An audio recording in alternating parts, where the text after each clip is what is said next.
म्हटलं की म्हणायचं you don't understand, that is generation gap. काय अवघड आहे, अवघड आहे. नीट लक्षात घ्या, हेच तर सगळ्या भानगडी झालेल्या आहेत.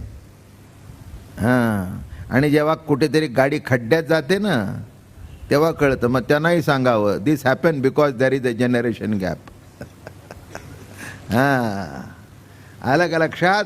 तुम्ही जे वाईट वागता, बेछूटपणाने वागता, त्याच्यावर पडदा टाकणं ते आणि तुम्हाला सामावून घेतलं म्हणजे गॅप मिटली, आणि त्याला विरोध दाखवला की that is a generation gap. मूर्खपणाचं लक्षण आहे.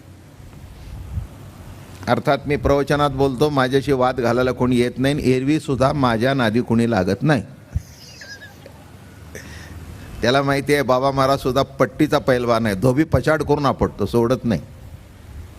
अरे का तसं सोडत बिडत काही नाही आहे. काय गरज आहे?